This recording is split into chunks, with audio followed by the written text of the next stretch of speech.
the purpose of this stream is just going to be focusing on the question is, do the four Gospels go back to Matthew, Mark, Luke, and John? Are those titles early? Would the church have accepted anonymous Gospels and only added the titles in the 2nd century? That is the question. When I saw this video that Camille basically did on Paul's channel, I thought it was done graphically well. Thank you. I wasn't too impressed with the arguments, to be honest. Uh-oh. And ever since I've been on TikTok, I've been in a more confrontational mood. Well then, let's dance.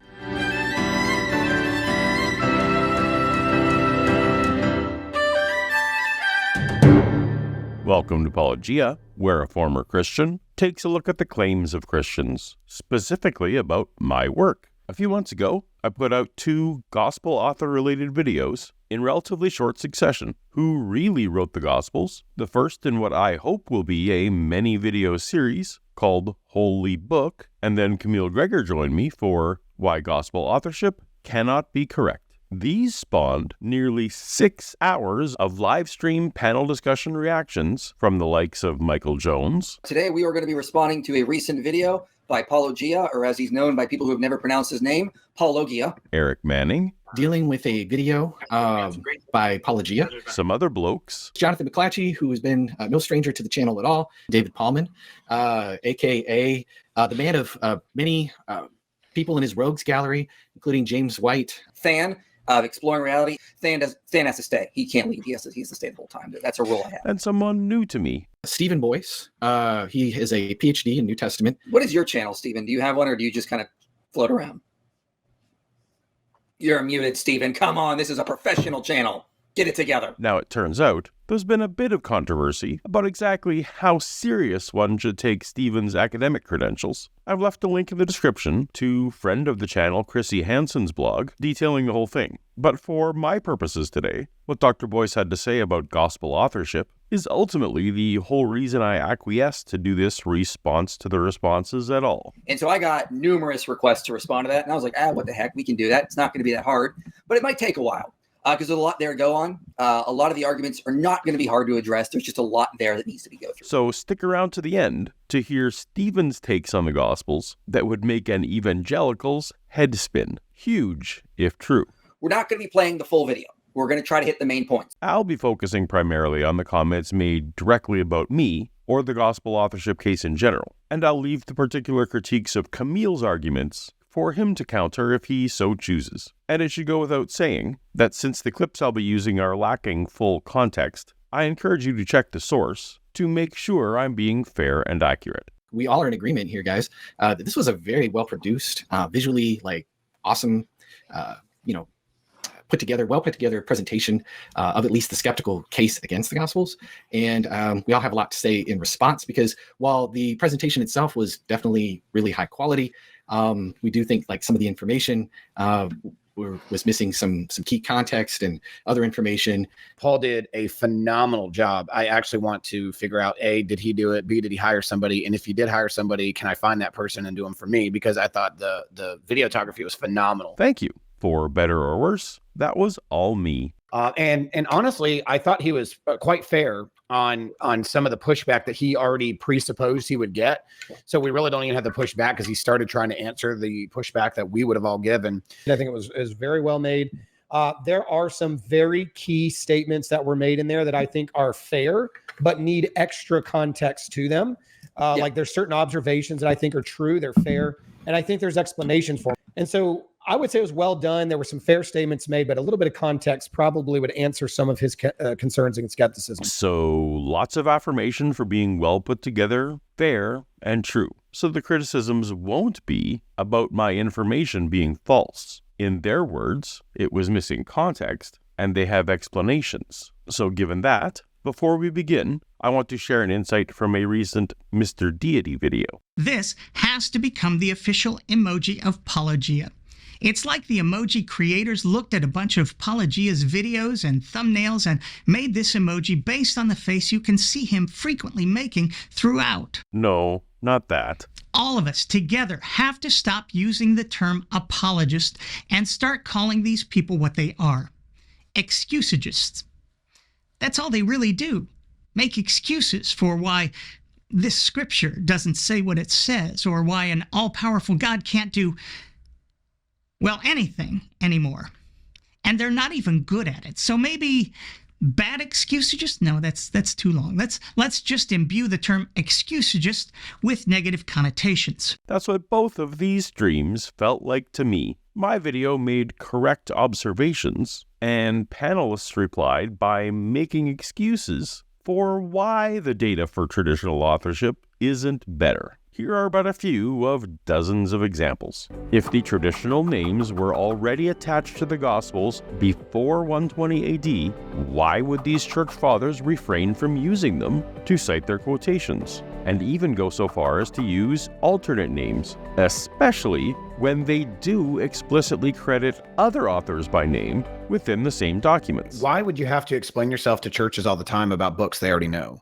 Why do you have to continue to use the same over and over and over again? Why would they need to constantly have to bring up, well, as it says in the Gospel of Matthew or as it says in the Gospel of Luke? You're right. The church fathers were under no obligation to use the authors' names during this period. That doesn't change the fact that none of them actually did use the authors' names. We'll see that means that they don't say the names.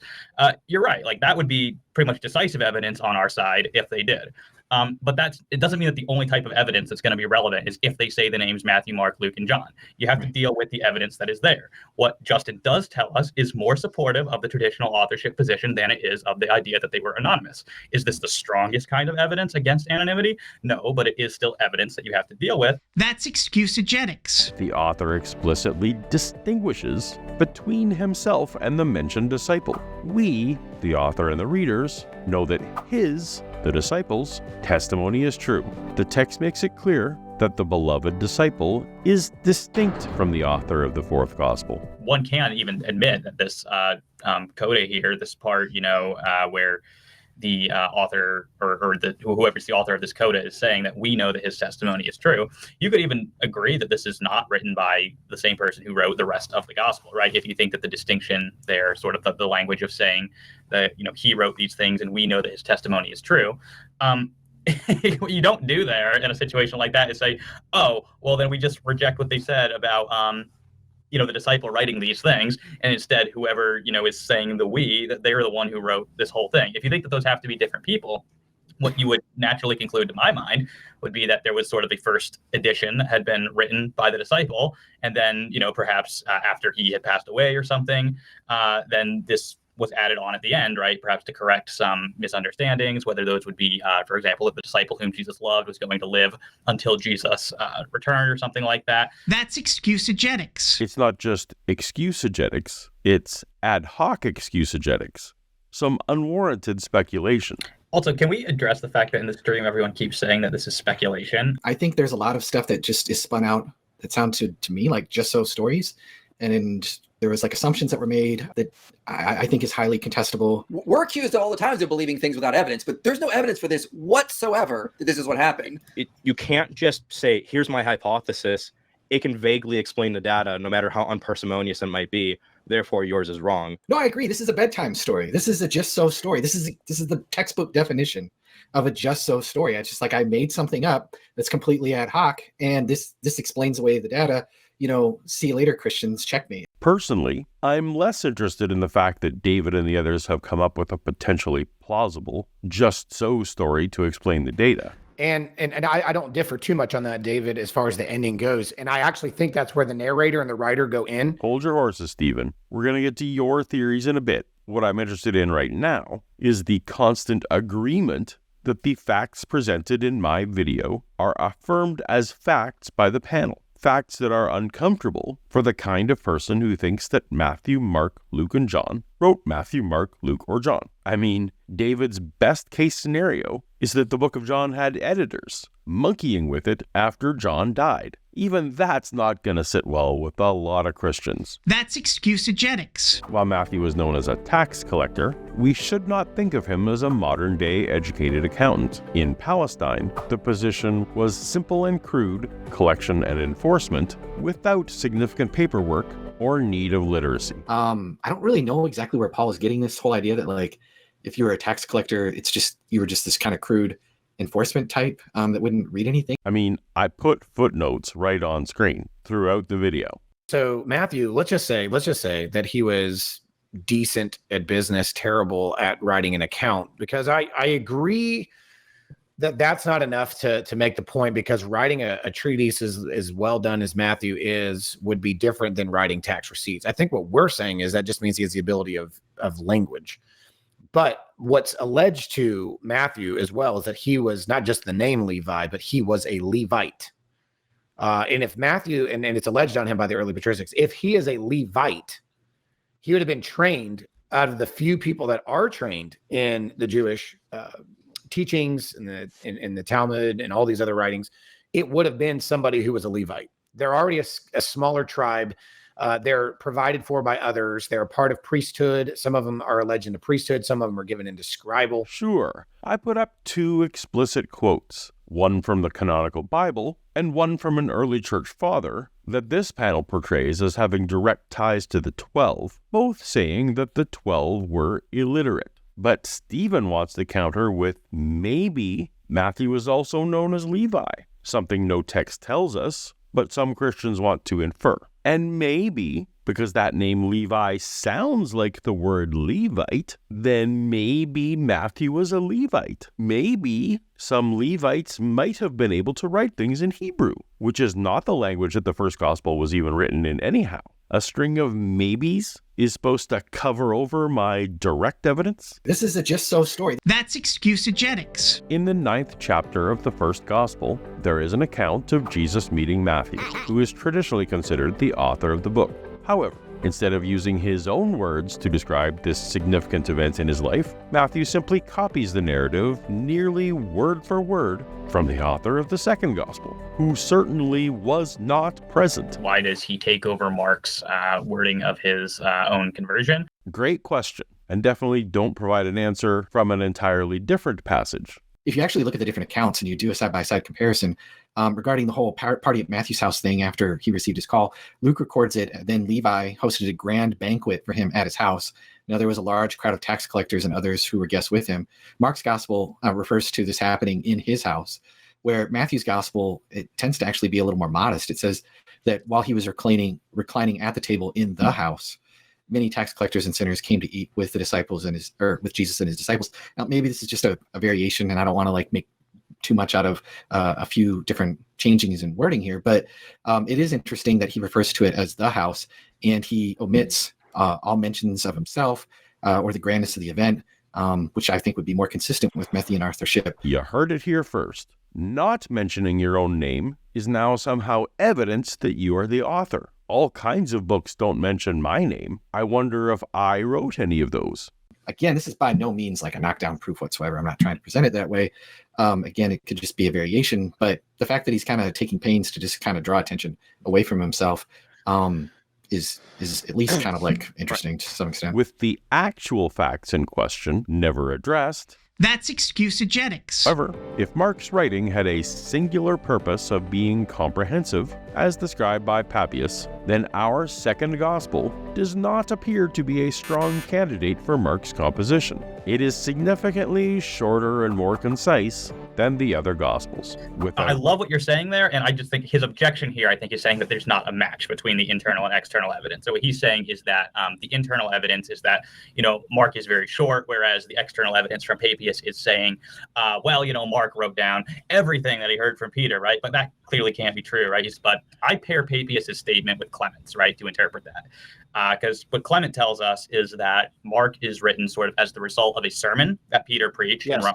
So when he says everything that had been said by Peter, he's talking about everything that had been said by Peter in that sermon. And so if we sort of take these two accounts together, that makes sense of what we see in the Gospel of Mark. So that's why it is that Mark is considerably shorter, and even though Papias says he wrote everything, because he's saying that he wrote everything everything that Peter said on a particular occasion. So Mark, who had allegedly followed Peter for years, for some reason, maybe confined his written record to what Peter said on a single occasion, even though Clement's commentary doesn't specify a single occasion. And this is why it's so short, even when Papias says Mark wrote down everything.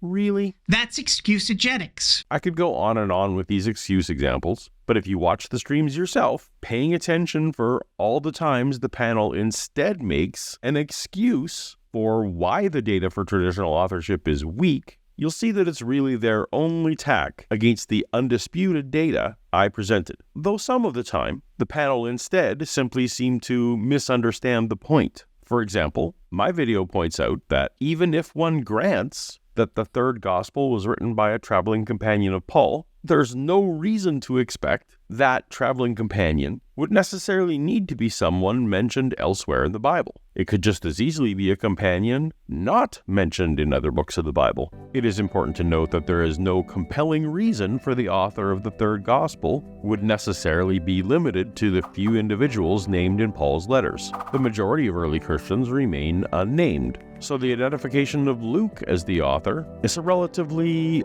arbitrary guess based on a limited number of options. How does Jonathan McClatchy address this point? Now, we have a short list of Pauline associates who were with him in Rome in the 4th chapter of the book of Colossians. By going right back to his list of companions listed elsewhere in the Bible and assuming without warrant that the author is among them. Why must the author be someone from your list? And I think, Jonathan, process of elimination is a good way to do that. And there's, again, attestation, Irenaeus, Tertullian, the Anti-Marcionite Prologue, the Muratorian Fragment, on and on and on. Down the list goes. They're all saying it's the physician, the physician, the physician. Yes, the video acknowledges that people writing long after Irenaeus are lockstep. This is unsurprising and irrelevant.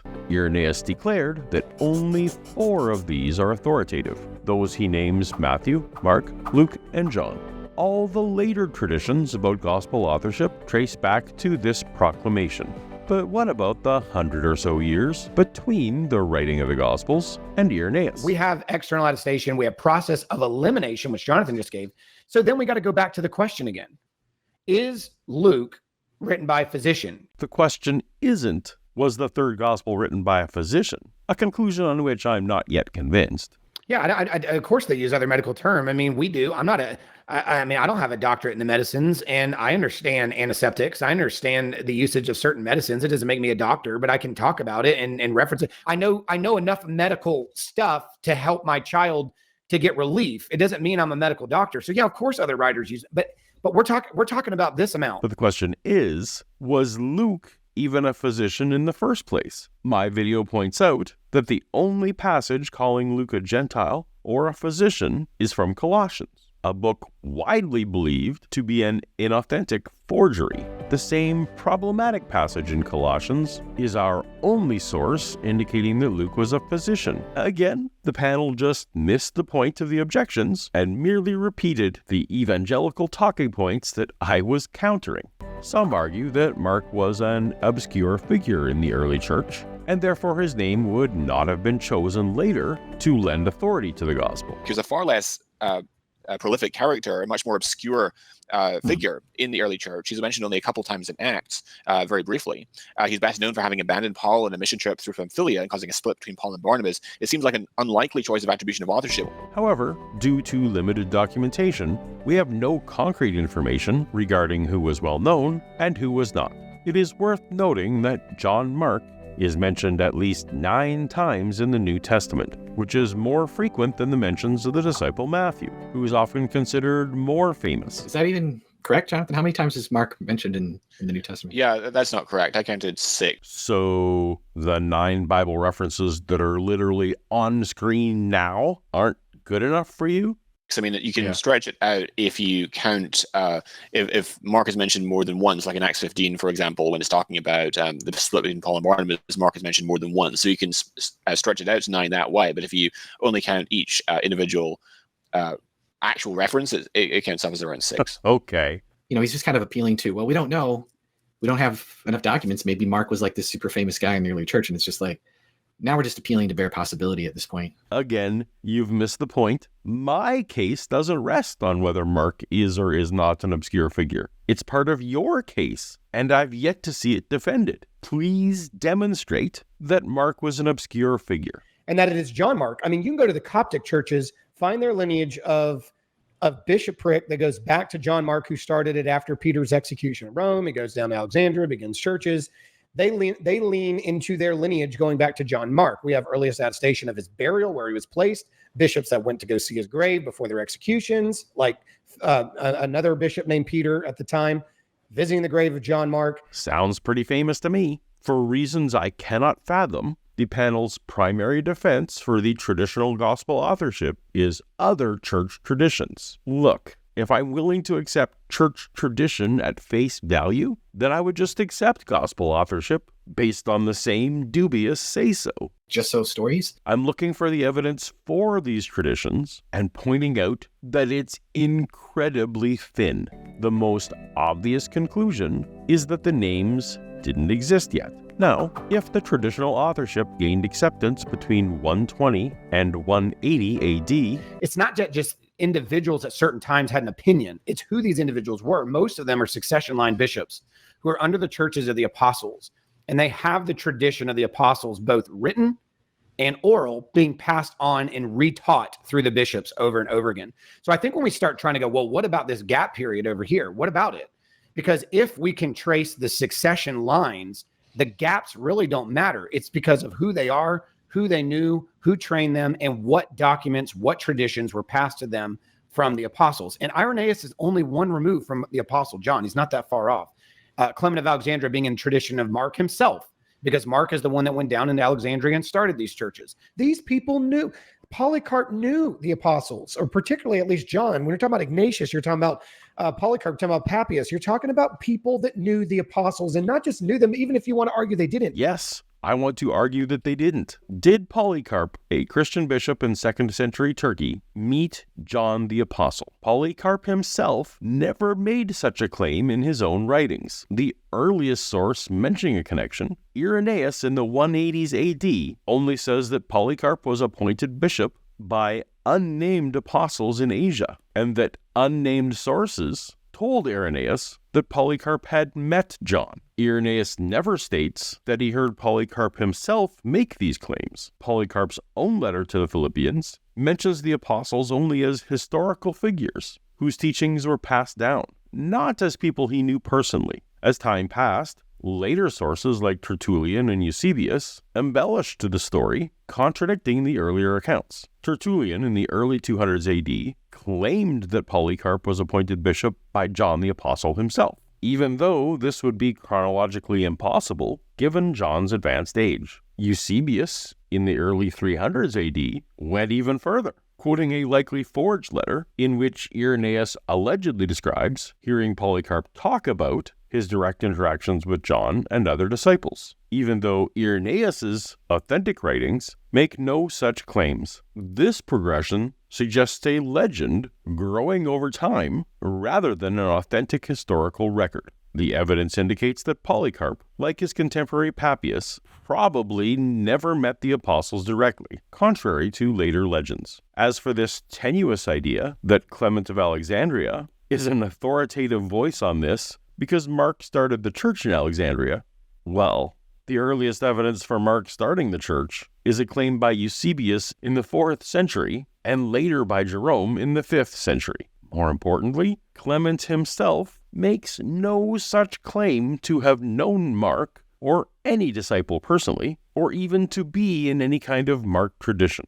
Again, this appears to be later legend trying to shore up tenuous provenance. If the church was inventing connections in the 4th century, why should it not be reasonable inference that they might have done the same in the 2nd century? Your tradition affirms tradition line of thinking might convince the faithful, but does nothing for an evidential case. Unfortunately, none of the authors explicitly identify themselves. Within the text, these are anonymous books, entirely without attribution. Because I think we would all agree that in this harmless sense of not identifying yourself by name in the text, if that's what we mean by anonymous, fine. The Gospels are anonymous in that sense. Does anonymous mean we don't know who wrote them? Which, as he's indicating when he says, like, a mystery remains. No, we're not going to agree that they're anonymous in that sense. And so we have to be very clear on what we mean by anonymity in this discussion. I'm glad the panel can at least acknowledge internal anonymity. That's progress. I think that he also doesn't address the fact that Luke's Gospel in particular is very unlikely to be anonymous or have circulated anonymously, because he addresses it to an official individual whom he names as Theophilus. And so presumably his addressee, namely Theophilus, knew who was writing to him. So it seems very unlikely to me that Luke's gospel initially circulated anonymously. The books of Luke and Acts both open with a greeting to a person or entity named Theophilus. And the natural reading is that the author was commissioned or supported by this Theophilus to create them, much like my generous patrons and members support me creating this video. And you can join them for just a few dollars a month. I'd greatly appreciate that. Anyhow, the panel thinks that this Theophilus connection is a defeater. You're right. He is, because we know that when Theophilus got this, he would have known who this came from. It's very unlikely that someone just stuck this on his door. Here, Theophilus. There's clearly a relationship between. Camille's point was that just because Theophilus knew whom he commissioned, that doesn't mean that knowledge was necessarily widely passed on as the books were copied and distributed. I get that Camille is saying that they were not originally anonymous. People knew who wrote them. So clearly Theophilus knows Camille. So Theophilus got it from somebody named Joe, for all we know. He somehow forgets, or he dies with that knowledge. Someone then takes the gospel, and then 100 years later, some guy's like, I'm going to slap the name Luke on this. It's a much simpler explanation to say the reason we have unanimous attestation is because it went back to those 4 authors, versus the idea they were originally not anonymous. Then the traditional authors were forgotten. That's when made it up, and he had used his iron grip on the church to force. It's a convoluted explanation over the much simpler one. So that Theophilus would have just somehow lost the name, or he died with the name. It's just the explanation to deny traditional authorship, as you see, gets convoluted. We're building assumptions on assumptions that cannot be justified. It's insane. Maybe, but here's the thing that the videos were pointing out. There's no actual evidence that Theophilus actually attributed these works to Luke. Mike may find that position more parsimonious, but that doesn't make it any less an assumption. There's no evidence whatsoever for either position. There's not even unanimity that Theophilus was a person. Many scholars and commentators, including Mike's oft-quoted Richard Bauckham in The Gospel for All Christians, have proposed or explored the view that Theophilus represents a literary device by the author, rather than representing a specific flesh and blood individual. We're left with the fact that we have no surviving reference to Luke being the author until around 180 AD. This panel wants to posit it had to have been Luke from the beginning, and I'm positing that it could have been attached anytime before 180 AD. Absent any conclusive data either way, you're free to draw your own conclusions, but let's not pretend I'm the one making unjustified assumptions here. What we don't have is the original autographs. We don't know what was written on the outside of the manuscript. We don't know what was written on the first page of manuscripts that were given to the church. We don't know what salutation was written in addition to the text itself, which form it was in. There's so many what ifs that none of us on any side of the argument are going to be able to make a definitive position on that alone. That's why I don't think we can make a singularity debate here. It has to be on what did the churches accept and what would they never have accepted? What would they have never accepted in a manuscript form? They're on high alert. We already know in the time of the apostles that they were being forged.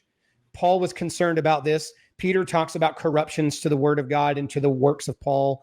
We already see things happening to the text while the apostles were living. So then we got to ask ourselves, did they set in order protection where anonymous writings would never even be considered by the church to be accepted? If they weren't accepting writings right away with apostles' names on them, how much more skeptical should they have been with writings that don't have any name on them? Should I accept this tale of ultra-careful churches in a time when all the congregants were believers in miracles based solely on testimony and were demonstrably being fooled by forgeries? Did the first century church really care about these attributions? What say you, Stephen from later in the video? In the liturgical readings of the scripture, we see in the early church, most believers that sat in a church service did not have a copy of the word of God. They're not looking at a written text. There's typically just a handful of written texts within a room of a church, and the president or the priest is up there reading the text for the liturgical reading. Most of the early church was working off memorization. To sit there and say, our gospel reading is this, and then it reads from Matthew. It's like, well, why did the priest say Matthew? They didn't care about whether it came from Matthew. They cared about, did it come from the church of Jerusalem or from the apostolic group there or from the eyewitnesses? That's all they needed. Whether or not Matthew was the penman or a partial authority or a partial eyewitness blended in with James and whoever else, that's irrelevant to the people that are just sitting in a congregation in service that day who are hearing and trying to get news of Jesus that is in written form that most of them probably can't read or personally own a copy of. So they're going to sit there and they're going to listen to the oral reading of the Word of God, and they're going to try to memorize it as much as possible as the teachings of Jesus or as the teachings of the apostles. Their goal wasn't to sit here and just constantly have to put these names in it. So which is it? Were the author names super duper important to the early congregations, or were they not important at all? I think you paint a compelling case for the names initially being not important at all. So tell us, Stephen, if the author names weren't important at first, when did they start getting used? Well, the question becomes, why did it have to be pushed with names on it? And I think that goes back to what I was saying a minute ago. You have common known things about these texts in the earliest stages. Justin Martyr, Irenaeus, Ignatius, a lot of things were already assumed in the 2nd century. And so once these texts started becoming more distributed and further out to churches that did not have the assumed knowledge, it is mandated that they start actually putting more succinct identification to them when transmitting them and sending them out. Because the more audiences and the more churches that grow and the further the gospel is going around the world, the less the assumed knowledge becomes, and it is paramount that those churches that are taking the letters they directly received from the apostles, because they knew the apostles, they spent time with the apostles, they were being taught and pastored by the apostles' own disciples. As that connection starts getting lesser and a new person comes in, or a new church over here and a new church over there, it becomes paramount that you actually become more clear on the assumed knowledge this community has, to make sure the next community has that same assumption, because they won't have the same assumption when in that same exact era, around that same time frame, Irenaeus, somebody starts threatening to bring in these other texts, or somebody like Marcion comes into play, or something of the Gnostics come into play. Now all of a sudden they are whipping out names. They are using names as authoritative, but they're not when they're writing in these other cases to the churches who already know what they're referring to, and to the unbelieving leaders who have no significant change to them when you use their names at all. It seems like the only time that they whip their names out in the usage the way they do is when they're having to defend them against internal works of so-called Christian groups bringing in other documents to rival them. That's the only time they really ever have to whip their name. You do understand, Stephen, that this, at first no one cared about the authors, as long as it felt apostolic scenario, followed by the, we had to start using names when new people stopped taking us at our word concession, matches perfectly well with the names being a later addition rather than a persistent fact, right? I think you were trying to make an excuse for the poor data.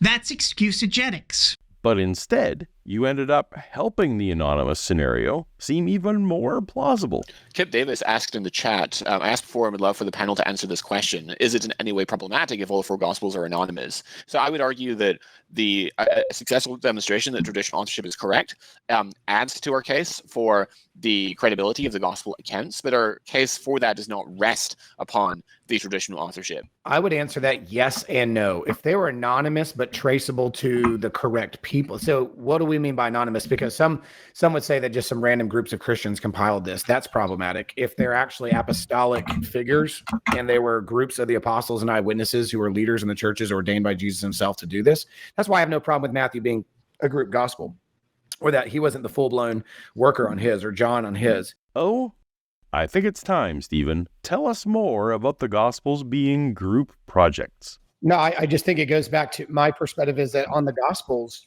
3 of them were worked on as a group. I know that. Oh, I agree. My opinions differ from me. I think Mark is the only one that was not worked on as a group gospel. None of these church fathers attribute their quotes to Matthew, Mark, Luke, or John. For instance, Justin Martyr, who provides the most quotations, attributes them all to the Memoirs of the Apostles. And if the churches are understanding that these are the apostles' text, that's how the Epistle of Diognetus is representing them. That's how Justin Martyr is representing them. That's how even the Didache is representing. It's the gospel of the Lord. The focal point of the gospel is the ministry and teachings of Jesus, his work, his life, his death, his burial, his resurrection, and his commission, and his authority being passed on to those who knew him.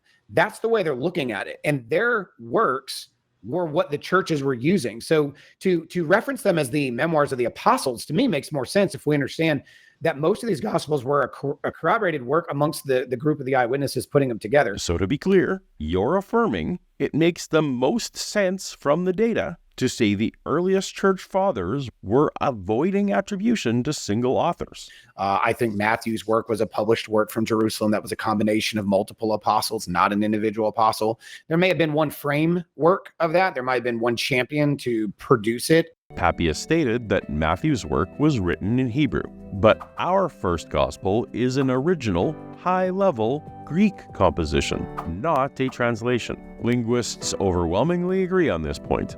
Whatever collection of Hebrew sayings Papias attributed to Matthew, it certainly does not correspond to the work we now recognize as our first gospel. We don't know what maybe the earliest form of Matthew looked like. I personally believe he collected sermons of Jesus that consisted of the major ones, like the Olivet Discourse, Sermon on the Mount, prayers like the Lord's Prayer.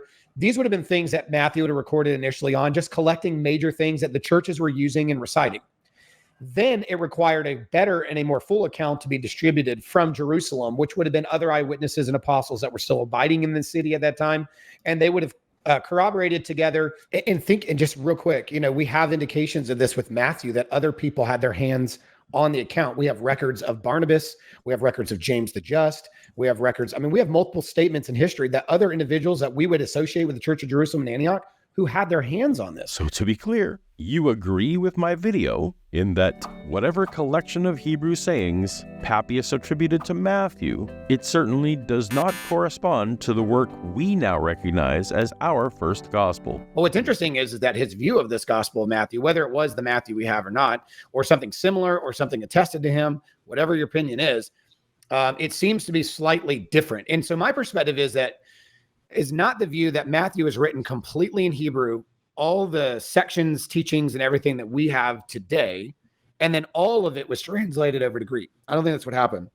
I think that there was a smaller account that was compiled by Matthew that was in the original languages and I think it was a combination. Okay, so you agree with me that the evidence shows, at best, that Papias was referring to some kind of proto-Matthew document and not our gospel. Given that, in what kind of world is Matthew the author of Matthew? So no, Matthew would not just throw his name singularity into the text if other people did actually have their hands on the text, like some of the early, like Epiphanius tells us about this. We have others that remark that even John the apostle himself may have been involved in the Gospel of Matthew. So if that's the case, that's my thing, is if it wasn't a singular person, why would they singularity insert their name? The question then becomes is, why does a single name get associated with Matthew? If he did the groundwork for it and it began with his initial research, he would be getting the credit for it, just like John got the credit for the Gospel of John because he was the main narrator. She just took credit for my son.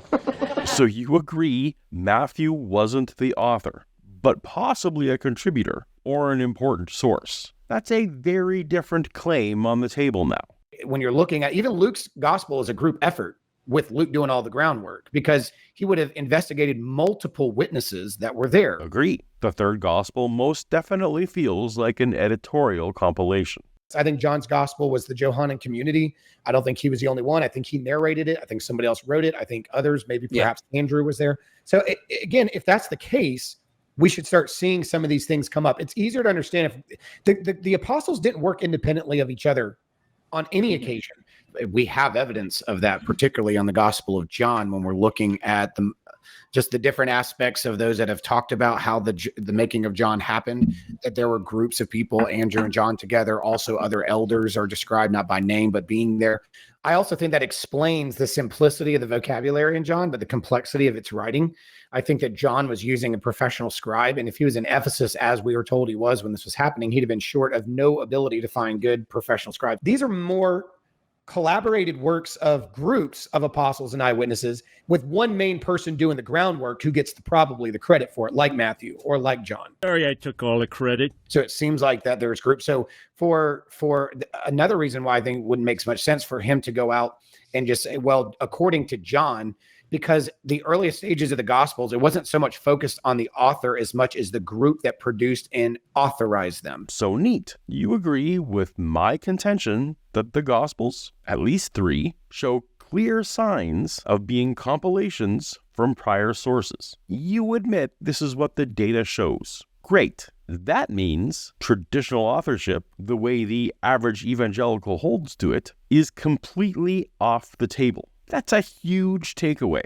But follow me a step further. Once you've acknowledged that these are compiled, edited, and redacted works, what explanatory power is gained by claiming that historical Matthew, Mark, Luke, or John were parts of these editorial teams? Oh, that's just speculation. You're just inserting the traditional figures because you want to, not because the evidence points to them or that it would require them in any way. I could even grant that the disciple Matthew jotted down some of Jesus' sayings in Hebrew, and that was one of the sources of our first gospel. In no sense would that make him the author of the first gospel. I could grant that a traveling companion of Paul jotted down some notes, which became one of the many sources used in Acts. In no sense does that make Luke the author of the third gospel. I could grant that John told stories about the good old days with Jesus, which people repeated or heard, and some of those became part of the oral tradition, eventually recorded by someone else. In no sense does that make John the author of the fourth gospel. All that is far more commensurate with what we see when we study the texts themselves, and not try to do contortions to reconcile the authority claims made decades and centuries later and lend them credibility because they were subsequently repeated in future centuries. I appreciate that Stephen acknowledges that the simplistic version of gospel authorship tradition doesn't correspond well with the evidence we have,